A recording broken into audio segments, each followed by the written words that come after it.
Salam Bapak Ibu yang dikasih oleh Tuhan. Jumpa lagi bersama dengan saya Pendeta Uciap dalam khotbah Minggu 31 Januari 2021. Tidak disangka kita sudah sampai di minggu terakhir bulan Januari tahun 2021 ini. Doa saya dari tempat ini, sekiranya Bapak Ibu semua yang menyaksikan dari rumah, di mana saja Anda berada, terus ada dalam perlindungan dan penyertaan Tuhan. Tuhan memberkati kita sekalian, sekalipun kita beribadah dari rumah, tapi saya sungguh percaya bahwa kita tidak akan berkurang sukacita kita terus akan berharap dan bersandar kepada Yesus sang pemilik kehidupan kita. Nah, Bapak Ibu yang dikasih oleh Tuhan, kita masih ada dalam tema yang besar, berbicara tentang kehendak Allah bagi seluruh jemaat Gebis KPK di mana saja berada. Dan ini adalah minggu yang terakhir kita akan berbicara tentang God's will. Dan di minggu ini kita akan lebih fokus lagi untuk betul-betul kita paham, benar-benar kita mengerti apa yang menjadi kehendak Allah bagi Anda dan saya dalam kita masih menapaki 11 bulan ke depan di tahun 2021 ini. Dan kita memahami gambaran besar kehendak Allah atas kehidupan Anda dan saya sungguh percaya bahwa tahun inilah tahun yang penuh dengan kekuatan daripada Tuhan, sekalipun masih dalam masa pandemi, sekalipun dalam masa paceklik barangkali, dalam masa susah payah yang kita lalui, tapi saya sungguh percaya bahwa dengan memahami akan kehendak Allah, mengetahui betul apa yang Tuhan mau bagi kehidupan Anda dan saya sungguh-sungguh percaya ini menjadi landasan yang luar biasa bagi kita semua, sehingga di hari ke depan, di minggu ke depan, di bulan-bulan yang akan datang, sekalipun kita tidak paham apa yang Tuhan mau bagi kita, tapi saya sungguh berharap bahwa ini menjadi landasan agar kita betul-betul benar-benar masih sungguh-sungguh berharap dan percaya kepada Allah, karena kita sungguh meyakini bahwa kehendak Allah itu baik, berkenan dan sempurna dalam seluruh kehidupan kita semuanya. Dengan tidak berlama-lama, Bapak Ibu Saudara-saudari yang dikasih oleh Tuhan, mari buka bersama dengan saya Amsal pasal yang ketiga, ayat yang kelima sampai dengan ayatnya yang keenam. Saya percaya bahwa ini ayat yang sering kali sudah kita baca, bahkan mungkin ada yang sudah menghafal di dalam kepala, bukan di luar kepala, bunyi dari ayat ini. Amsal pasal 3 ayat 5 dan 6. Percayalah kepada Tuhan dengan segenap hatimu dan janganlah bersandar kepada pengertianmu sendiri. Akuilah Dia dalam segala lakumu, maka Ia akan meluruskan jalanmu. Nah, Bapak Ibu yang dikasih oleh Tuhan, Amsal 3 ayat 5 sampai dengan ayatnya yang ke-6 ini adalah ayat yang sangat sederhana. Ayat yang sangat mudah dimengerti bahkan oleh orang-orang yang paling muda sekalipun yang mungkin jarang buka Alkitab. Tapi begitu mendengarkan firman Tuhan ini, dia paham maksud dari apa yang disampaikan oleh Amsal ini. Dan ayat ini menjadi sebuah penghiburan bagi mereka yang sudah lanjut usianya. Kenapa ayat ini menjadi penghiburan dan mudah dimengerti? Kan ayat ini menjanjikan kepada Anda dan saya, ayat ini berbicara kepada kita akan sebuah kebutuhan yang memang sangat diperlukan oleh orang percaya di hari-hari ini, yaitu kebutuhan akan bimbingan. Orang percaya, bahkan orang yang tidak percaya sekalipun membutuhkan yang namanya bimbingan. Dan Tuhan menjanjikan itu kepada Anda dan saya, dikatakan bahwa percayalah kepada Tuhan dengan segenap hatimu dan janganlah bersandar kepada pengertianmu sendiri. Akuilah Dia dalam segala lakumu, maka Ia akan meluruskan jalanmu. Ada satu bagian yang terakhir dari ayat yang ke-6 dikatakan Tuhan akan meluruskan jalanmu dan jalanku. Ini adalah sebuah janji yang memang diharapkan di masa-masa gelap seperti sekarang ini. Ini janji yang dibutuhkan oleh orang percaya di masa-masa yang penuh dengan ketidakpastian di hari-hari ini. Tapi Tuhan akan meluruskan jalanmu dan jalanku. Kalau kita pahami ada 5 bagian dari ayat ini yang harus kita lakukan dalam seluruh kehidupan kita. Apa itu? Stay terus bersama dengan saya. Tapi sebelum kita sampai pada 5 bagian penting dari ayat ini, supaya kita bisa menikmati janji bimbingan dan tuntunan Tuhan, bahwa Tuhan akan menuntun jalan kehidupan Anda dan saya ingin baca sebuah bagian dari terjemahan lain. Ayat ini saya ambil dari versi The Message. Kalau Bapak Ibu punya versi ini di Alkitab, monggo di-download dan kemudian dibaca. Saya langsung terjemahkan ke dalam bahasa Indonesia yang paling sederhana, karena menarik. Dia bilang begini, percayalah kepada Tuhan dari dasar hatimu, tapi jangan mencoba untuk mencari tahu segala sesuatu menurut caramu sendiri. Ayat yang kelima. Ayat yang ke-6 dia bilang gini, dengarkan suara Tuhan dalam semua hal yang kamu kerjakan, kemanapun kamu pergi, sehingga Tuhan adalah satu-satunya yang akan menjaga engkau di jalanmu.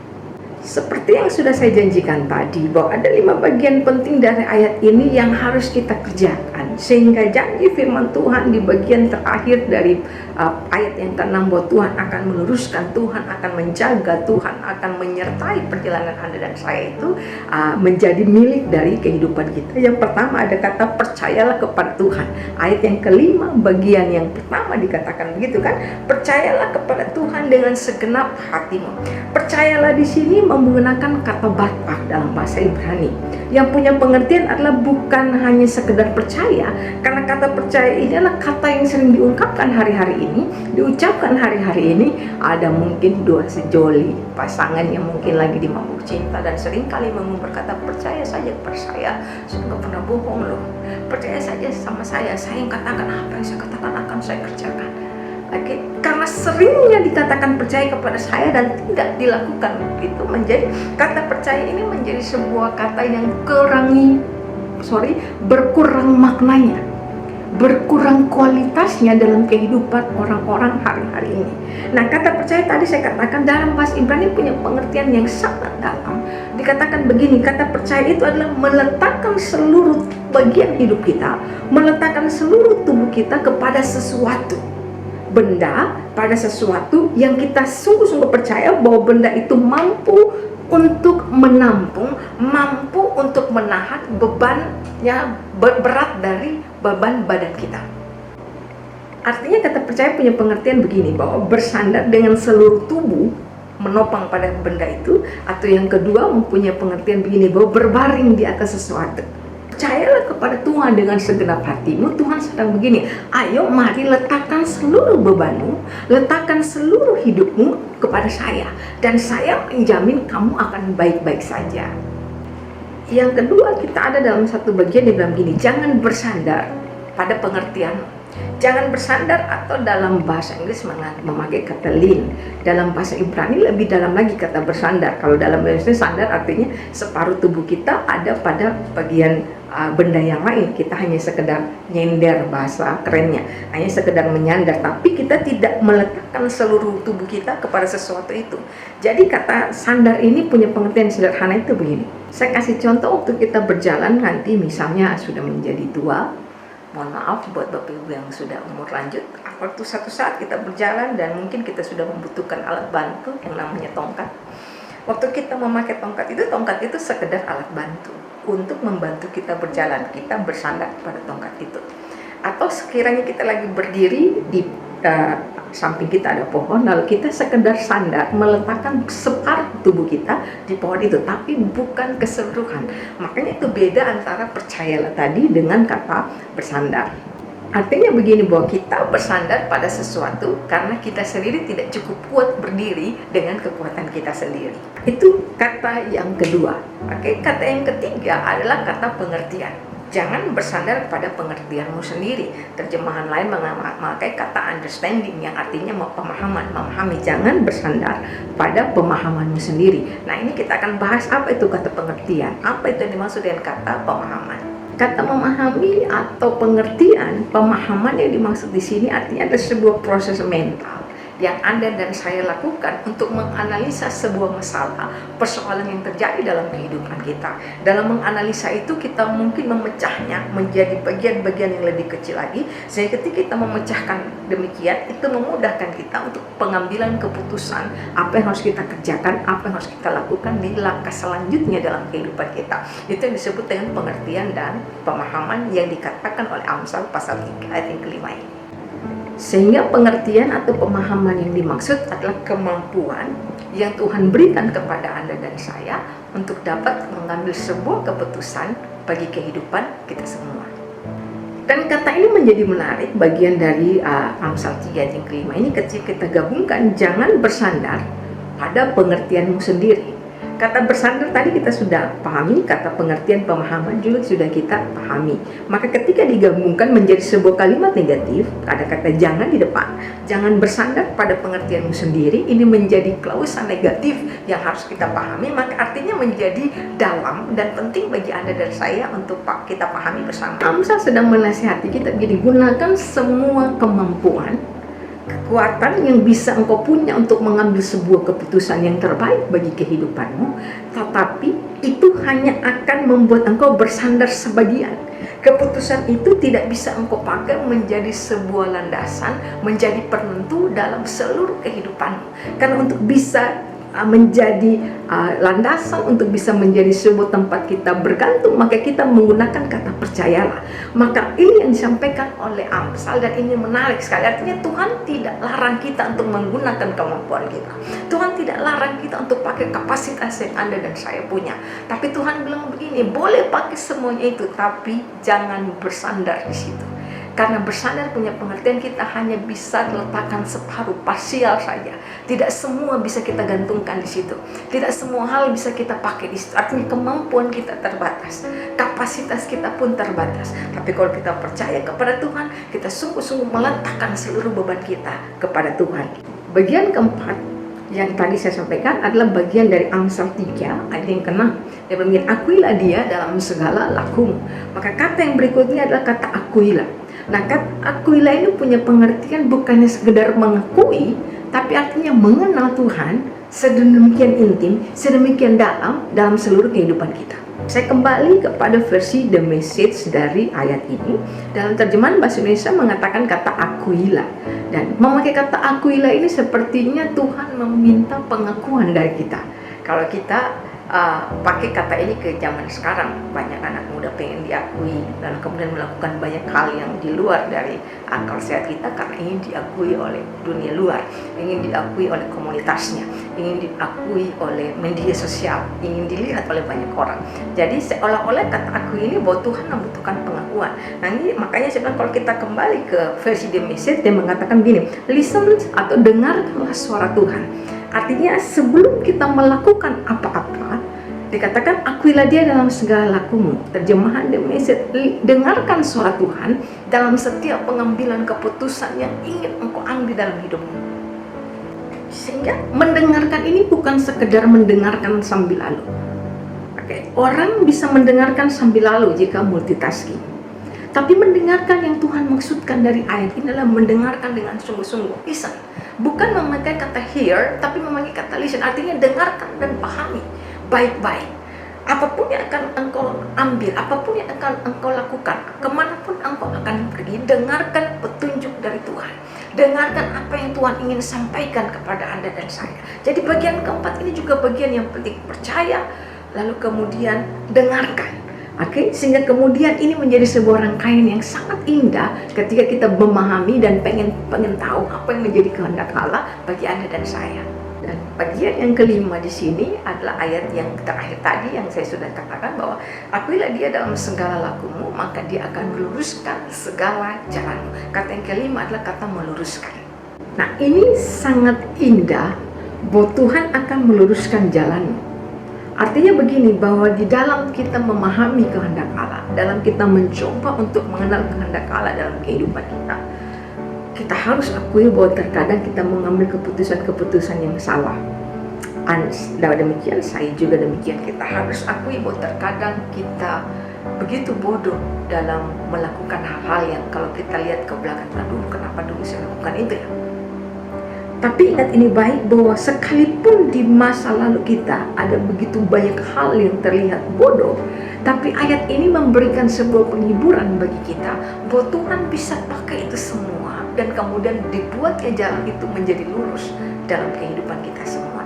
Betapa luar biasanya Tuhan. Bukan berarti saya memberikan lampu hijau bagi Bapak Ibu Saudara-saudari semua jemaat KPK di mana saja Anda berada untuk melakukan things that stupid, sound stupid, melakukan banyak hal yang terdengar bodoh, melakukan banyak hal yang akan merusak kehidupan kita semua. Bukan seperti itu.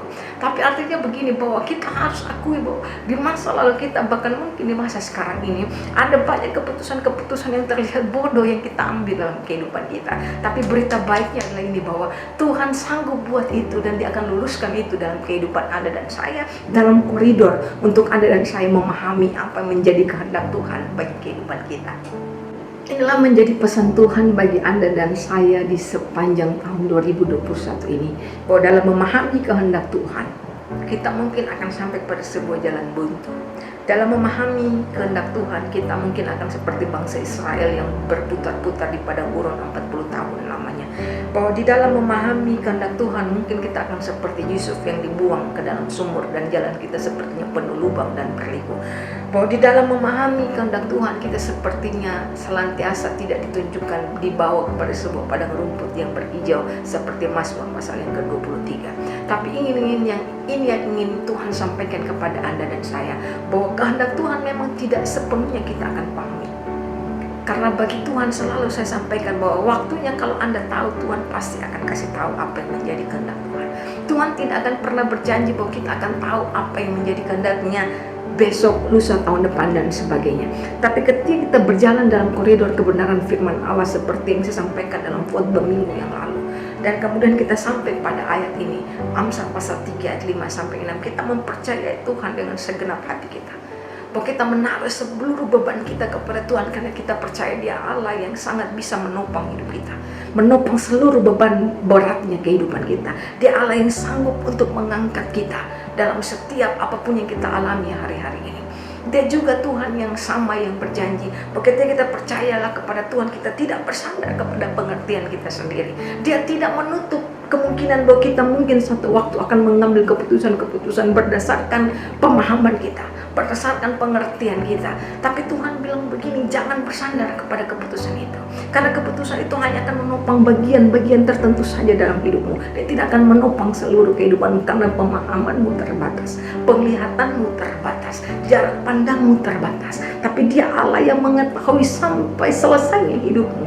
Dia Tuhan yang tahu akan sampai kemana arah jalan kehidupanmu. Maka ketika kita tidak bersandar kepada pengertian kita, maka kita stop untuk tidak bersandar kepada pemahaman kita. Dikatakan bahwa Tuhan pengen agar kita mendengarkan suara Dia, mengakui apa yang akan Dia kerjakan dalam seluruh kehidupan kita, mendengarkan suara Tuhan dalam setiap apa yang kita kerjakan, dalam kemanapun kita akan pergi, keputusan-keputusan besar apapun yang kita ambil. Pahami ini baik, bukan kehendak kita yang kita sedang kerjakan, tapi kehendak Tuhan. Dan untuk mengenal itu kita hanya butuh yang namanya mendengarkan apa yang Tuhan mau. Dan dalam mendengarkan apa yang Tuhan mau, tidak ada di dalamnya sebuah kebisingan, tidak ada dalam sebuah kesibukan. Kita hanya bisa mendengarkan suara Tuhan dalam sebuah hubungan yang dekat dengan Allah, dengan sebuah hubungan intim dengan Tuhan. Saya hanya mengingatkan di masa pandemi ini, masihkah kita setia dengan saat teduh kita? Masihkah kita setia untuk mendengarkan firman Tuhan? Masihkah kita setia untuk percaya dan berdoa kepadanya? Atau kita semua disibukkan dengan berbagai berita-berita tentang pandemi, berita-berita tentang